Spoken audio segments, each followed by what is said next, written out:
Hello, my name is Donald Peck. I'm the pastor at the United Methodist Church in Loami, Illinois. I make these videos so that those of you who wish to worship at home can have some sort of a lesson to guide you and learn from. Today's lesson is from Mark chapter 12, the Greatest Commandment, and also Deuteronomy 6, which is the commandment that Jesus references in his response to the Pharisees.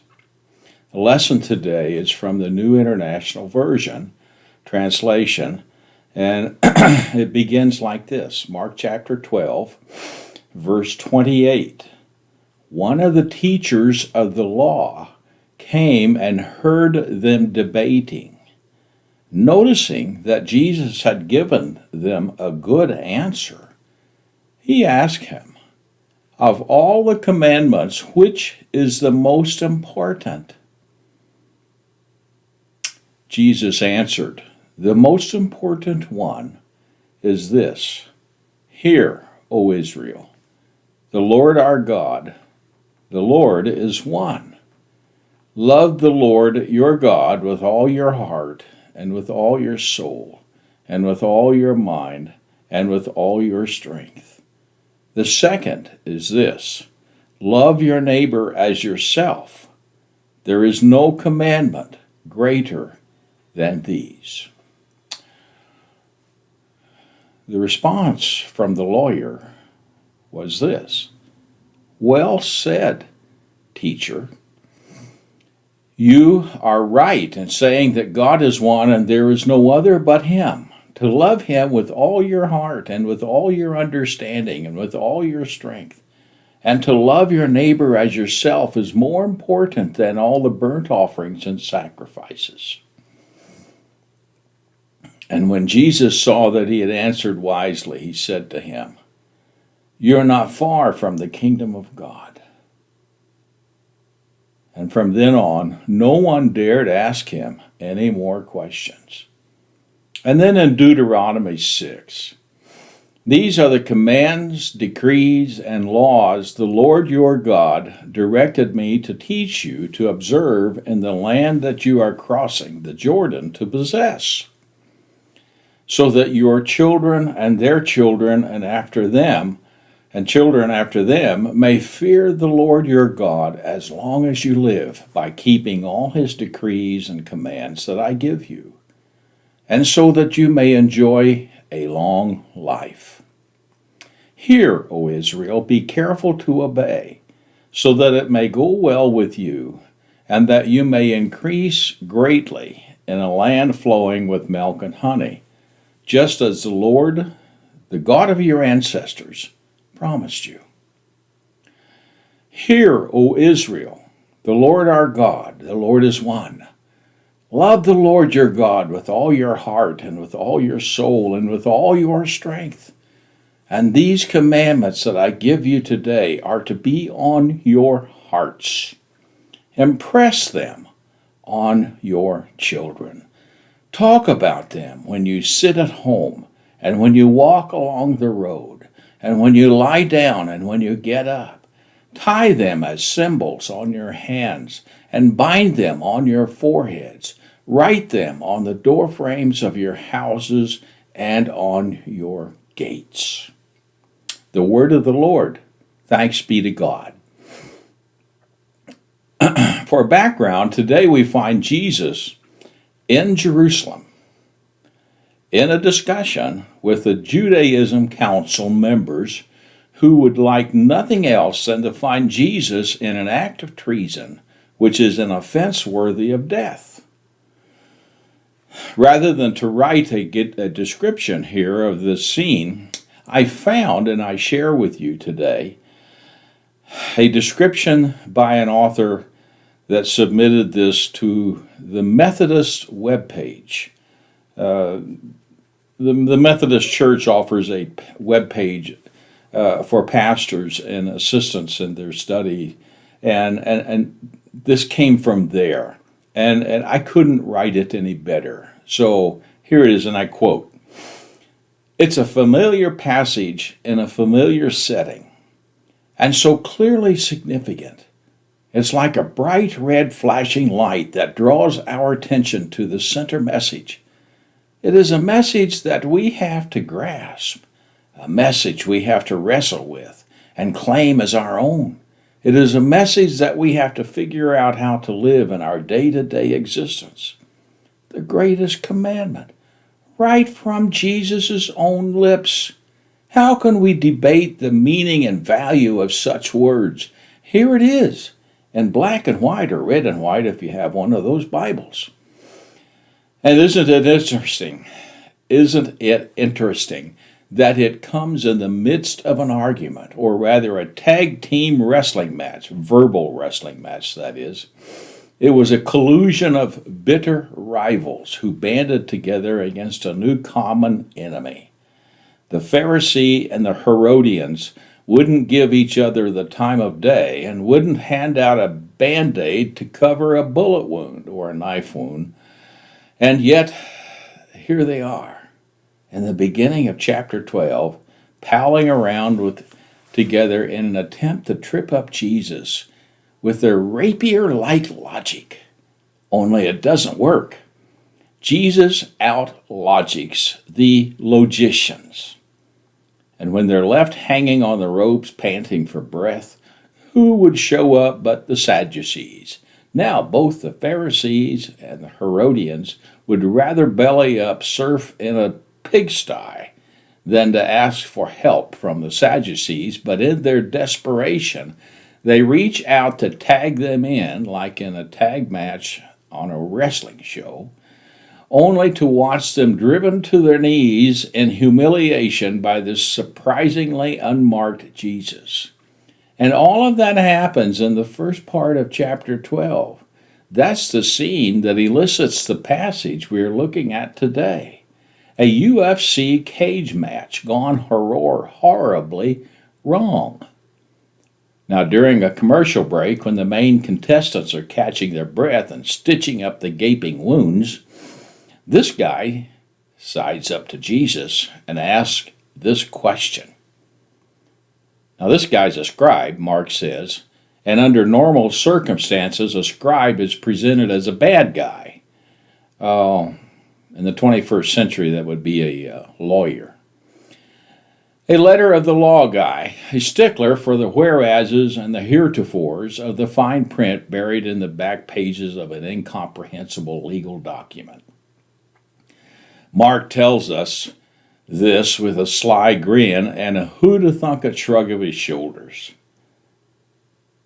End of quote. Now, this can be found in the United Methodist Church discipleship.org worship webpage.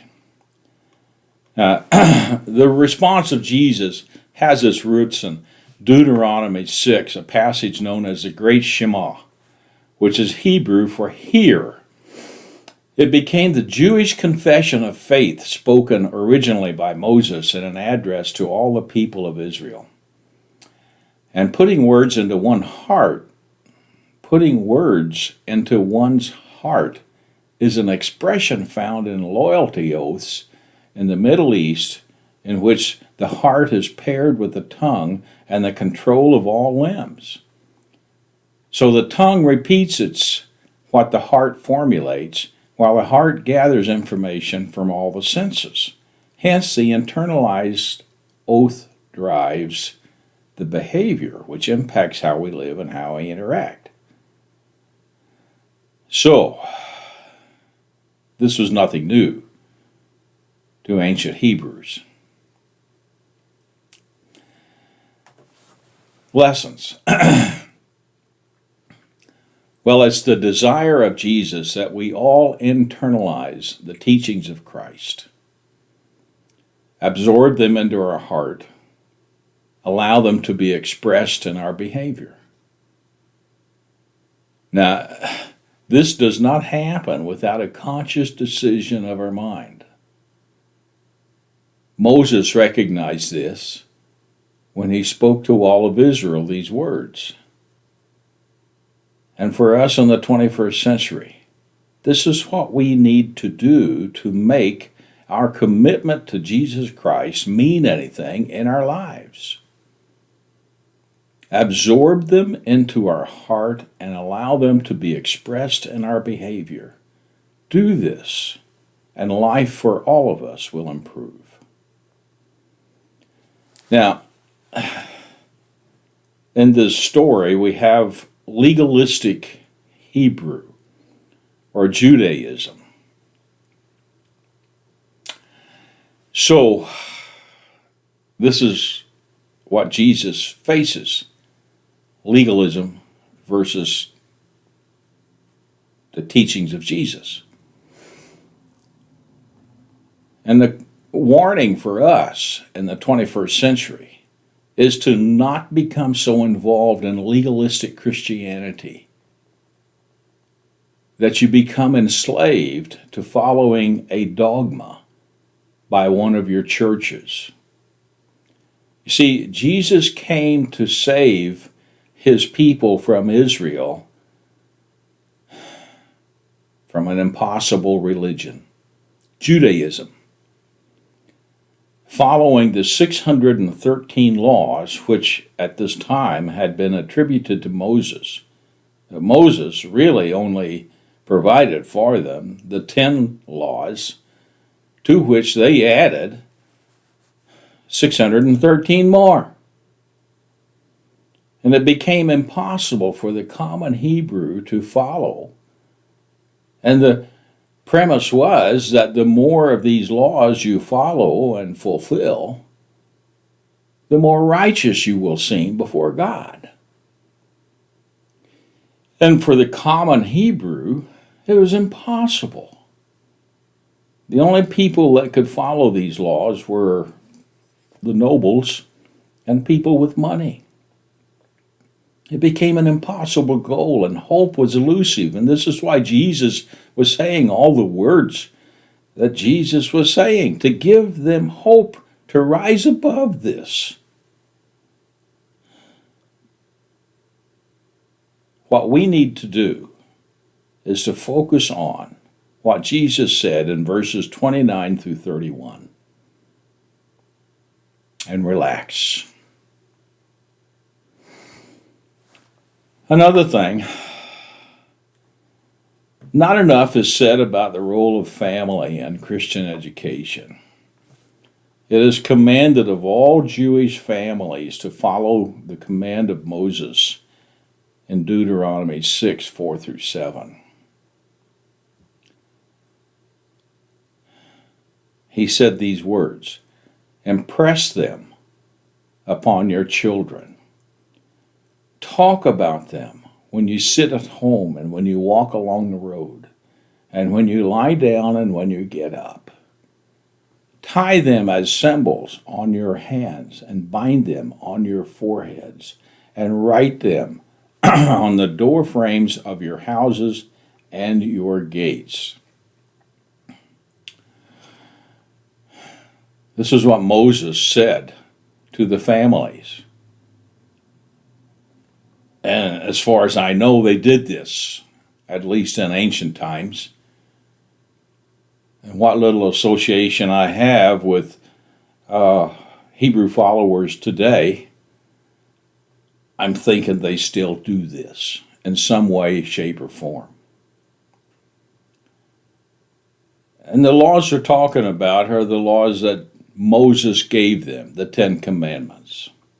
Not this collection of 613 laws, which is known as the mitzvot, M-I-T-Z-V-O-T.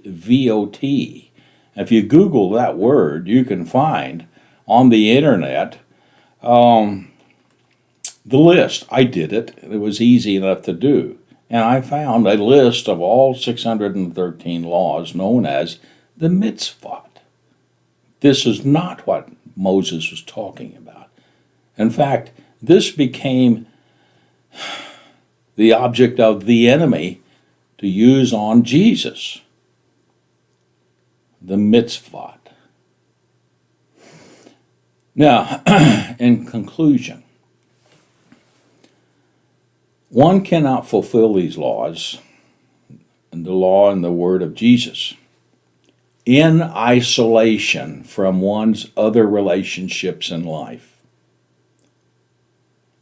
And for this reason, Jesus couples the command to love God with the command to love one's neighbor as oneself.